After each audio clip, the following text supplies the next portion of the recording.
The concept of 90 Day Fiancé is simple. It's a reality show that follows couples who live in different countries and have the intention of getting married and live in the States. The show is built around a specific type of U.S. visa known as the K-1 Fiancé visa, which is issued to the fiancé of the U.S. citizen partner. This visa allows the foreign partner to enter the country, giving them 90 days to marry or return to their home country. Now entering its 6th season, the show has become a staple on TLC. And darlings, we can't get enough. These are the stories of the absolute oddest couples on the show. Number 10. Molly and Louis. Molly met Louis while on vacation with her friends in the Dominican Republic. Louis, a bartender at the resort, took immediate interest in Molly, and the two quickly hit it off. Louis proposed, Molly accepted, and they ended up in America. I'm happy because I am with my wife, my beautiful wife, mi gordita linda. Where their relationship deteriorated before our eyes. Molly's children were not fans of Louis. This is not normal by any means. As he never took genuine interest in them. He never really seemed to care that much, sending Molly into tears every episode. The person that I met is not the person who is in my household today. After 6 months of wearing viewers and each other out, and unfortunately I don't mean that in the way that newlyweds can wear each other out, Molly filed for divorce, while Louis claimed he was emotionally and physically abused by her during their marriage. After the divorce, Molly is focused on being an awesome mama to her 2 gorgeous daughters, and she also lost 40 pounds, gaining a banging revenge body in the process. Fortunately, they both seem to have moved on from the past. Molly is now seeing another man, and Louis is already remarried after just 5 months since the divorce. Okay, Louis, we see you getting your groove back. Number 9. Paul and Carini. Paul is a Kentucky native who met Carini through an international dating app. She lived in a small Brazilian town and didn't speak any English, while Paul didn't know a single word in Portuguese. Carini esteja. When they first met, they tried to make it work by using a translation app to talk to one another, but the two didn't let the language barrier get in the way. And soon after, Paul asked Carini's father for permission to propose to her. They've shared many dramatic moments on the show, from Paul swimming in what he claimed was poop water,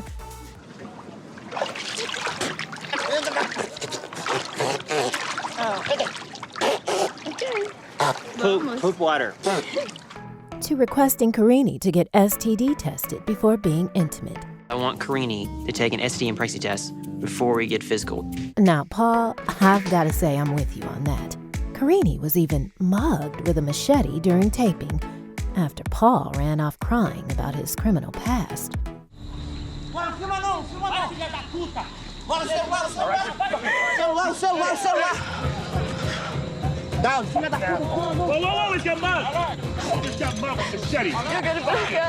Thankfully, it ended in Carini giving up her cell phone and not her life. Despite the ups and downs, Paul and Carini eventually tied the knot. Carini is now pregnant with their first child together after suffering 2 horrific miscarriages. Good luck. Number 8. Shawn and Abby. Shawn was 48 and very much into young, exotic women. Abby was a young 21 and had a taste for older American men. Abby was a businesswoman running an illegal undergarments business in Haiti, for which Shawn would bring suitcases full of panties from America. I brought around $2,500 worth of clothing for Abby to sell. We've got 190 pairs of panties. You should be able to make a lot of money off the panties. Yeah. He's raining panties. Yep, match made in internet heaven. Despite their controversial 27-year age difference, Shawn ended up getting down on one knee and proposing to Abby. Although we tried to look away, we watched as the couple worked through an issue that stemmed from Abby's close relationship with her ex-boyfriend, Chris. Thank you. Are you looking forward to being able to finally be with him? Oh, I'm looking forward to my relationship with Chris. With Shawn, not Chris. Shawn was extremely suspicious of the nature of Abby's relationship with Chris, and it seemed like he had every reason to do so. But I'm going back to Ohio, and Chris is still going to be here. He's staying here for a week after I leave. Abby admitted that she was still accepting money from Chris while she was with Shawn, and then confessed that she was living in Chris's apartment. Do you love Chris? Yes, I love Chris. Messy, messy Abby. When Shawn finally came face to face with Chris and confronted him about their relationship, things got extremely tense. You're using her for a sex toy. It's safe to say that this relationship is over for good. But, like the good businesswoman that she is, Abby wasted no time inking her next deal. 1 month after her split from ex-fiancé Shawn, Abby announced that she got herself a new boyfriend from America and is now happier than ever. Number 7, Colt and Larissa. Fans have been glued to their seats since the introduction of Colt and Larissa recently. Larissa has been portrayed as an ungrateful fiancé on the show. He's literally not stopped complaining since she arrived here. Just minutes after landing in Vegas, Larissa starts to complain about the fact that Colt didn't bring any flowers to welcome her. She repeatedly asks, "Where is my flowers? Where is my flowers?" The couple make their way through the scorching streets of Vegas. I can't survive here. Honey, I need you to stop, okay? And on to the house they will be sharing with Colt's mom, which quickly became a source of mockery for Larissa. Have it the sofa? There's no sofa. I don't like the house because it's small. No furniture in the living room. The 32-year-old even fat shames Colt's cat, making comments like, I don't like cookie dough because I think that she should to lose weight. As the show premiered and their story unfolded on TV, their relationship apparently started crumbling behind closed doors. In clips Larissa posted on her Instagram, fans could see a shelf filled with shoes knocked over and a bouquet of flowers on the kitchen floor. Larissa goes on to plead with her fans to help her, and as a result, the police get called. To everyone's surprise, Larissa was the one who was arrested and charged with domestic battery. She's been jailed twice in a matter of months after an altercation with her husband. But despite their fighting and arguments, Larissa and Colt are back together and seem to be eager to make their relationship work. Number 6, George and Anfisa. This Russian beauty earned a pretty bad reputation as a gold digger on the show.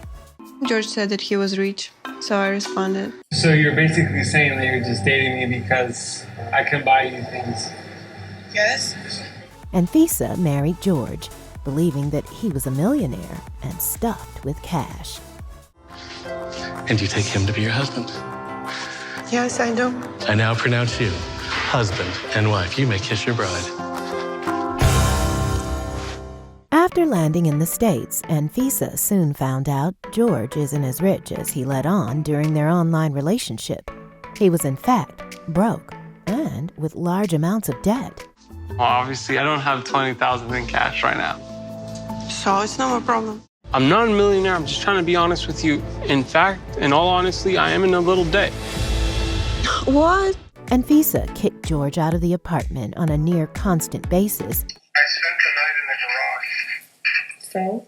Or continued to explode into violent outbursts. You lied to me! I am coming back which played out on the show. Things between George and Anfisa ended on bad terms during season 2 of the series, and when they later reunited at the tell-all, George accused Anfisa of cheating, and even went as far as alluding that Anfisa was a call girl or something of that nature. Ask her what she does for a living. What do you do for a living? What do I do for a living?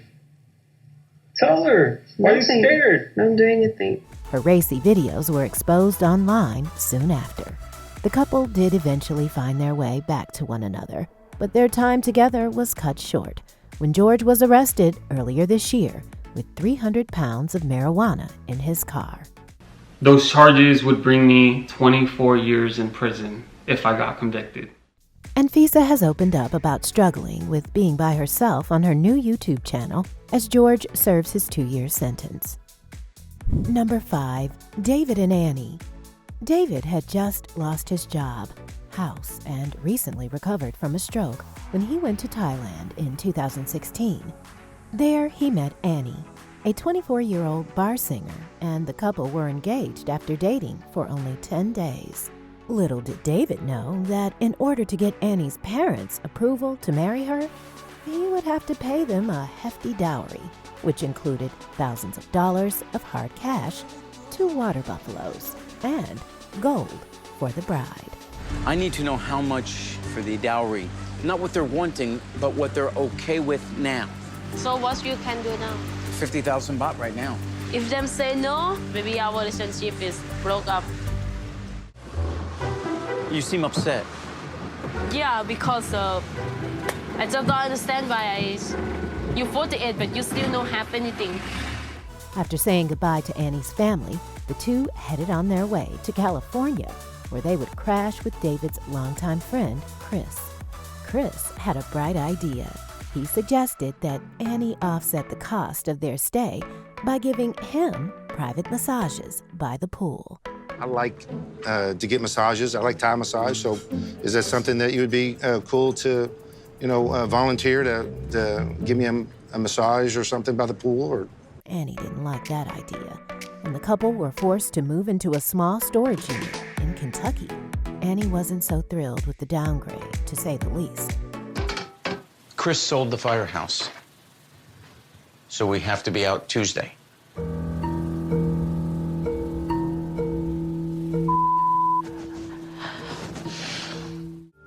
If I work at his storage facility, then we could stay there for free.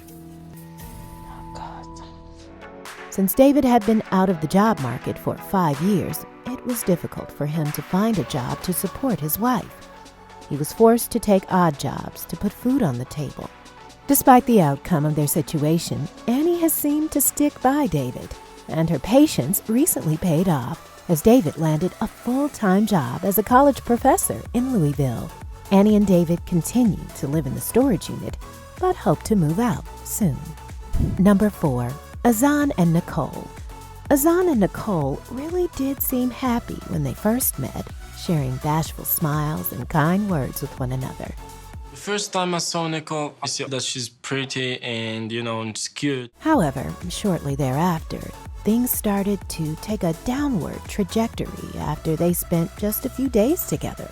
From Nicole not being able to keep pace with Azan, Hold on, Hassan, wait! You can't just drag her around. To her constant inhalation of French fries, Azan's disappointment grew every day that they spent together. I think the last time you promised me that you're gonna change and you said that you'll go to gym and eat healthy. If he loves me, he should love me for who I am. There's some stuff I wanted to change up, like to go to gym and to not be lazy. I'm not lazy. Nicole ended up cheating on Azan, leaving him to carry on the relationship out of spite. This prompted speculations that Azan is only using Nicole for his financial needs, which she vehemently denies. It's no secret that the long-distance couple has been trying to obtain the Fiancé visa in order for them to be together in America. However, Azan's application was denied. The couples postponed their wedding twice already and remain engaged.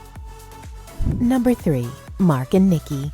The relationship between Mark and Nikki was one of the most controversial stories ever featured on the show. Mark was a 58-year-old father of 4, and Nikki was a 19-year-old girl from the Philippines.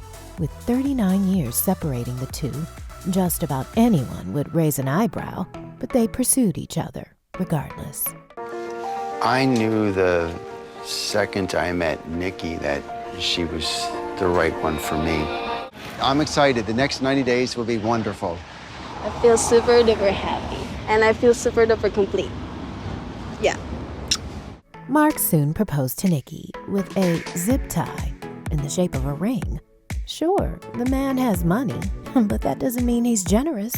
Mark even took it further with a series of cringe-worthy antics that included demanding a prenup and completely freaking out over Nikki leaving fingerprints on a car window. You're putting fingerprints on my windows? That's not allowed. It's not allowed. Nikki, you're messing with my happiness. While Nikki seemed content in the relationship, Mark took issue with the way TLC displayed him. He alleged that the network showed him as overly controlling and later filed multiple lawsuits as a result. According to reports, the judge decided that the pair signed a contract which clearly states that the producers were free to edit the footage however they liked, and as a result, the lawsuit was dismissed. The couple has since left the public eye, but they remain married, according to various sources. Number 2, Angela and Michael. Another odd couple that seems to be making it work is Michael and Angela. Angela met her Nigerian prince online and eventually fell in love with him. After months of waiting, Angela made the trip to Nigeria and met Michael in person for the first time. She was so excited to be in his arms that she failed to notice the disappointment Michael was experiencing upon seeing her. I'm going to smoke a cigarette after I buy them now. I don't smoke at all, and I don't want to be with someone who smokes. As Michael and Angela spent time together, Michael made a few facetious comments that would later shock Angela. It looks embarrassing to her because she's fat. I'm not fat. While she thinks Michael found the matter humorous, Angela certainly wasn't laughing. Don't get mad, okay? Please. No, it's fine. I'm not mad. It's how you feel, Michael. I'm fine. Just stop. In an unforgettable conversation over dinner, Michael and Angela discuss their age difference, and Angela points out that when she's 75, he will be 50. 25 years good with you. That will make me, what, Michael, 75 years old? That will make you 50. Can you wipe my butt, Michael, if I'm not able to? Good question. Angela even accused Michael of stealing from her on the finale. Yeah. She revealed on the reunion that it was actually a bank error.